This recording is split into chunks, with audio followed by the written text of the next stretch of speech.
Hi,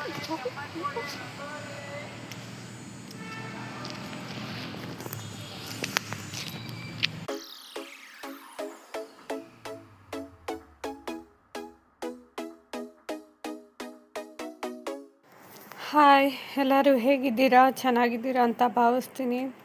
ನೋಡಿ, ನಾನು ಏನು ಕೆಲಸ ಮಾಡ್ಕೊಂಡಿದ್ದೀನಿ, ನಾನೇನು ಬೇಕು ಅಂತ ಮಾಡ್ಕೊಂಡ ಅದೇ ಆಗಿದ್ದು. ಅದಕ್ಕೆ ಮುಂಚೆ ಈ ವ್ಲಾಗ್ನ ಪೂರ್ತಿಯಾಗಿ ನೋಡಿ, ಎಲ್ಲಿ ಸ್ಕಿಪ್ ಮಾಡಬೇಡಿ. ಸ್ಕಿಪ್ ಮಾಡಿದ್ರೆ ನಿಮಗೇನು ಅರ್ಥನೇ ಆಗೋದಿಲ್ಲ. ನನ್ನ ಮಗನಿಗೆ ಸ್ಕಿನ್ ಡಾಕ್ಟರ್ ಹತ್ರ ತೋರಿಸೋಣ ಅಂತ ಕರ್ಕೊಂಡೋಗಿದ್ವಿ. ಮೊಣ್ಕಾಲ ಹತ್ರ ಸಣ್ಣ ಸಣ್ಣ ಗುಳ್ಳೆಗಳು ಯಾವಾಗೂ ಕೇರ್ಕೊಳ್ಳೋದು ಮಾಡ್ತಿದ್ದ. ತೋರಿಸ್ಬಿಡೋಣ ಅಂತ ಹೋಗಿದ್ವಿ, ಮನೆ ಹತ್ರನೇ. ಡಾಕ್ಟ್ರು 8:15 ಮೇಲೆ ಸಿಗ್ತಾರೆ ಅಂದರು. ನಾವು ನಾಳೆ ಮಧ್ಯಾಹ್ನ ತೋರಿಸೋಣ ಅಂತ ಅಂದ್ಕೊಂಡ್ವಿ. ಯಾಕಂದರೆ ನಮ್ಮ ಹಸ್ಬೆಂಡ್ಗೂ ಮಂಗಳವಾರನೂ ಕೂಡ ರಜಾ ಇರೋದ್ರಿಂದ ಡಾಕ್ಟ್ರು 1:15 ಮೇಲೆ ಸಿಗ್ತಾರೆ ಅಂತ ಹೇಳಿದರು. ಇವನಿಗೆ ಲಾಸ್ಟು ಫೈನಲ್ ಎಕ್ಸಾಮ್ ಇತ್ತು, ಅದು ಮುಗಿಸ್ಕೊಂಡು ಹೋಗೋಣ ಅಂತ ಅಂದ್ಕೊಂಡ್ವಿ. ಅದಕ್ಕೆ ಮುಂಚೆ ಬರುವಾಗ ನನ್ನ ಮಗ ಬಿಡಲಿಲ್ಲ, ಕೇಕ್ ಬೇಕು ಅಂತ ಕೇಕ್ ಇಸ್ಕೊಂಡು ಬಂದು ತಿಂತಾಯಿದ್ದಾನೆ.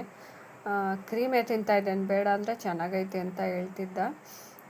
ನಾವು ಬೇರೆ ಕೇಕ್ ತೊಗೊಂಡಿದ್ವಿ, ನಾವು ನಮ್ಮ ಹಸ್ಬೆಂಡು ನಾವು ತಿನ್ಕೊಂಡ್ವಿ. ಇದು ಪೈನಾಪಲ್ ಫ್ಲೇವರು ಐಸ್ ಕೇಕು ಚೆನ್ನಾಗಿತ್ತು. ನೆಕ್ಸ್ಟ್ ಡೇ ಇವನಿಗೆ ಎಕ್ಸಾಮ್ ಫೈನಲ್ ಮುಗೀತು. ಲಾಸ್ಟ್ ಡೇ ಕರ್ಕೊಂಡು ಬರ್ತಾಯಿದ್ದೀವಿ. ನನಗೆ ಐಸ್ ಕ್ರೀಮ್ ಬೇಕು ಅಂತ ಅಳ್ತಿದ್ದ. ಕೊನೆಗೂ ಕೊಡ್ಸೋವರೆಗೂ ಬಿಡಲಿಲ್ಲ. ಅವ್ರ ತಾತನ ಹತ್ರ ಈಸ್ಕೊಂಡು ಈಗ ತೋರಿಸಿರೋ ಕ್ರೀಮ್ ಬಂದು ಹೋದ್ಸಲ ಡಾಕ್ಟ್ರ್ ಹತ್ರ ಬರ್ಸ್ಕೊಂಡಿದ್ದು, ಅದು ಹಾಕಿದ್ವಿ, ಏನು ಹೋಗಲಿಲ್ಲ ಅದು ನಾರ್ಮಲ್ಲಾಗೆ. ಬಟ್ ಈಗ ತೋರಿಸ್ಬಿಡೋಣ, ರಿಸ್ಕ್ ತಗೊಳ್ಳೋದು ಬೇಡ ಅಂತ. ಹಸ್ಬೆಂಡ್ಗೆ ರಜಾ ಇತ್ತಲ್ಲ, ಅದಕ್ಕೆ ಆಫ್ಟರ್ನೂನೇ ಹೋದ್ವಿ, ನೈಟ್ ಹೊತ್ತು ಬೇಡ ಅಂತ. ಲಿಫ್ಟ್ ಇತ್ತು, 2nd ಫ್ಲೋರ್ ಇರೋದ್ರಿಂದ ಲಿಫ್ಟಲ್ಲೇ ಹೋದ್ವಿ. ಹೋದ್ಮೇಲೆ ಅಲ್ಲೊಂದು 2 ಜನ ಇದ್ದರು. ನಾವು ಕೂತ್ಕೊಂಡು ವೆಯ್ಟ್ ಮಾಡ್ತಾಯಿದ್ವಿ. ನಮ್ಮ ಹಸ್ಬೆಂಡು ಫೋನಲ್ಲಿ ಬ್ಯುಸಿ ಆಗಿದ್ದರು, ಆಫೀಸ್ ಫೋನಲ್ಲಿ ಯಾರ ಹತ್ರನೂ ಮಾತಾಡ್ತಾಯಿದ್ರು. ಇದಾದಮೇಲೆ ಹೊರಟ್ವಿ ನಾವು ಒಳಗಡೆ. ಚೆನ್ನಾಗಿ ನೋಡಿದ್ರು. ಒಂದು ಮಾಯ್ಶ್ಚರೈಸರ್ ಕ್ರೀಮು, ಹಾಗೆ ಆಯಿಂಟ್ಮೆಂಟು, ಹಾಗೆ ಸೋಪು ಕೂಡ ಚೇಂಜ್ ಮಾಡಿಕೊಟ್ರು. ಅಲ್ಲೊಂದು ಸ್ವಲ್ಪ ವೀಡಿಯೋಗಳನ್ನ ತಗೊಳ್ಳೋಣ ಅಂತ ತೊಗೊಂಡೆ. ಬಿಲ್ಲೆಲ್ಲ ಕೊಟ್ಬಿಟ್ಟು ಓಡುವಾಗ ನನ್ನ ಮಗ ಯಾವ ಲಾರಿ ನೋಡಿದ್ರು ಬಾಯ್ ಮಾಡ್ತಾನೆ, ಆ ಥರ ಮಾಡ್ತಿದ್ದ.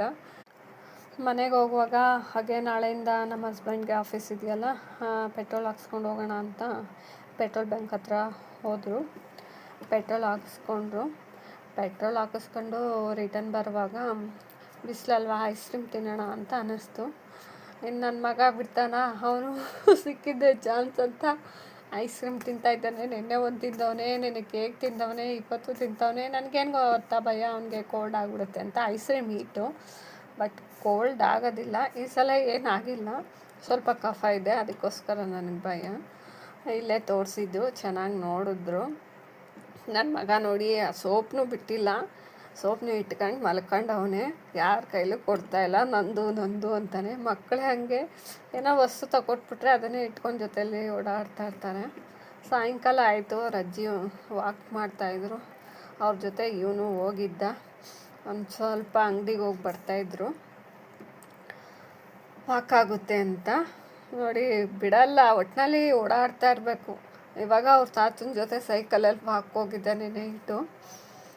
ಗೈಸ್, ಏನು ಗೊತ್ತಾ, ಇಲ್ಲೆಲ್ಲ ಹಾವುಗಳು ಭಯ ನನಗೆ. ಅದಕ್ಕೆ ಅವನ ಮೇಲೆ ಯಾವಾಗೂ ನಾನು ಅವನ ಮೇಲೆ ಕಣ್ಣು ಇಟ್ಟಿರ್ತೀನಿ. ಮಕ್ಕಳ ಮೇಲೆ ಎಷ್ಟು ಕಣ್ಣಿಟ್ಟರು ಸಾಲದು. ಇತ್ತೀಚೆಗಂತೂ ಕೆಲಸ ಹೆವಿ. ಒಂದು ಯೂಟ್ಯೂಬ್ ಮೇಂಟೈನ್ ಮಾಡಬೇಕು, ಇನ್ಸ್ಟಾ ಮೇಂಟೈನ್ ಮಾಡಬೇಕು, ಮನೇಲಿ ಕೆಲಸ ಮಾಡಬೇಕು, ಮಗುನ ಸಂಭಾಳಿಸ್ಬೇಕು. ಇದೇ ಜೀವನ ಆಗಿಬಿಟ್ಟಿದೆ ನನಗೆ. ಜಾಸ್ತಿ ವರ್ಕು ಪ್ರೆಷರ್ ಅಂತ ಅನ್ನಿಸ್ತಾ ಇದೆ. ನಾಷ್ಟ ಮಾಡಿಕೊಂಡೆ. ಈಗ ನಾನು ಶಾಪ್ಗೆ ಹೊರಟಿದ್ದೀನಿ. ಅದ್ರ ಮಧ್ಯೆ ಶಾಪ್ನೂ ನಾನು ನೋಡ್ಕೋಬೇಕು.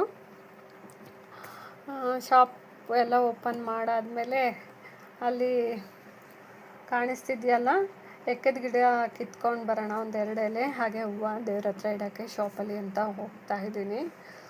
ಅದು ಯಾವ ಕಡೆ ಎದ್ದಿದ್ನೋ ನಾನಂತೂ ಇವತ್ತು ಮೋಸ್ಟ್ಲಿ ಎಡಗಡೆನೇ ಎದ್ದಿದ್ದೀನಿ ಅನಿಸುತ್ತೆ. ಕಿತ್ಕೋತಾ ಇದ್ದೆ ನಾನು. ಎಕ್ಕದ ಎಲೆ ಕಿತ್ಕೊಂಡೆ, ಆಮೇಲೆ ಹೂ ಕಿತ್ಕೊಂಡೆ 2. ಏನಾಯಿತು ಅನ್ನೋದನ್ನ ಇವಾಗ ನೋಡಿ ನಿಮಗೆ ಗೊತ್ತಾಗುತ್ತೆ. ಆ ಗಾಬ್ರಿಗೆ ನನಗೆ ಕಿಚ್ಚಕ್ಕೂ ಆಯ್ತಾ ಇಲ್ಲ, ಮಾತೇ ಓಡ್ತಾ ಇಲ್ಲ. ಏನಾಗ್ತಾಯಿದೆ ಅಂದರೆ ಫ್ರ್ಯಾಕ್ಷನ್ ಆಫ್ ಸೆಕೆಂಡಲ್ಲಿ ಮೈಂಡೇ ಬ್ಲಾಕ್ ಆಗೋಯ್ತು. ನನಗೆ ಏನು ಮಾಡಬೇಕು, ಯಾರಿಗೆ ಹೇಳಬೇಕು ಅನ್ನೋದೇ ಗೊತ್ತಾಗಲಿಲ್ಲ ನನಗೆ.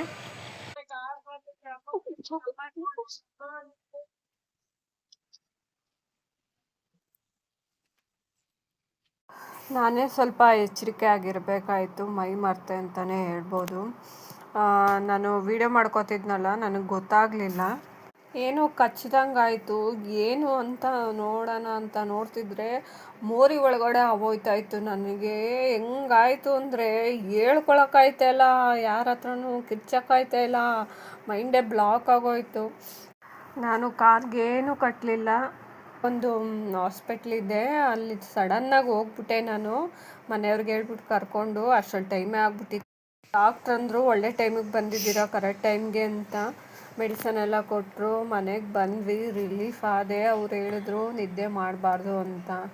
ಅಪ್ಪ ಇದೆಲ್ಲ ಬೇಕಿತ್ತ ನನಗೆ? ಸುಮ್ಮನೆ ಇರಲಾರ್ದರೆ ಅದೇನೋ ಮಾಡಿಕೊಂಡ್ರು ಅಂತಾರಲ್ಲ, ಹಂಗಾಯಿತು ನನ್ನ ಕತೆ. ನಿಜ ಸಖತ್ತು ಅನುಭವಿಸ್ಬಿಟ್ಟೆ ಅಂತಲೇ ಹೇಳ್ಬೋದು ಇವತ್ತು. ಏಪ್ರಿಲ್ ಫೂಲ್, ಎಲ್ಲ ಏಪ್ರಿಲ್ ಫೂಲ್ ಆದ್ರಿ ನೀವು. ಸಾರಿ, ನಾನು ತುಂಬ ಚೆನ್ನಾಗಿದ್ದೀನಿ, ನನಗೇನೂ ಆಗಿಲ್ಲ.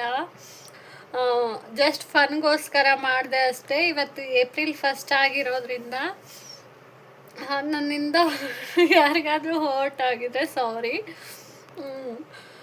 ಎಲ್ಲ ಹೇಗೆ ಅನ್ನಿಸ್ತು ಈ ಲಾಗು? ನಿಮಗೆಲ್ಲ ಇಷ್ಟ ಆಯಿತಾ? ಐ ಥಿಂಕ್ ಇಷ್ಟ ಆಗಿದೆಯೋ ಇಲ್ವೋ ಅನ್ನೋದು ಕೂಡ ನನಗೆ ಡೌಟ್ ಇದೆ. ಇವತ್ತು ಬೇಜಾರು ಮಾಡ್ಕೊಂಡಿರ್ತೀರಾ, ನನ್ನ ಬೈಕೊಂಡಿರ್ತೀರಾ ಅನ್ಕೊತೀನಿ. ಯಾರೆಲ್ಲ ಹೊಸ್ದಾಗಿ ನನ್ನ ಚಾನಲ್ನ ನೋಡ್ತಾ ಇದ್ದೀರಾ, ಪ್ಲೀಸ್ ಸಬ್ಸ್ಕ್ರೈಬ್ ಮಾಡ್ಕೊಂಡು ನೋಡಿ, ನೆಕ್ಸ್ಟ್ ಲೈಕ್ ಮಾಡಿ, ಶೇರ್ ಮಾಡಿ, ಹಾಗೆ ಗುಡ್ ಕಮೆಂಟ್ ಮಾಡಿ. ಹಾಗೆ ಯಾರೆಲ್ಲ ಫೂಲ್ ಆದ್ರಿ ಅನ್ನೋದನ್ನ ಕಮೆಂಟ್ ಮಾಡಿ ತಿಳಿಸಿ. ಹಾಗೆ ನನ್ನ ಈ ಲಾಗ್ಗೆ ಒಂದು ಲೈಕ್ ಕೊಡಿ, ನಿಮ್ಗಿಷ್ಟ ಆಗಿದ್ದರೆ, ನೀವು ಫೂಲ್ ಆಗಿದ್ದರೆ. ಓಕೆನಾ? ಈಗ ನನಗೆ ಸಪೋರ್ಟ್ ಮಾಡ್ತೀರಿ. Until then bye, keep smiling. Thank you for watching all. Next ವ್ಲಾಗಲ್ಲಿ ಸಿಗೋಣ.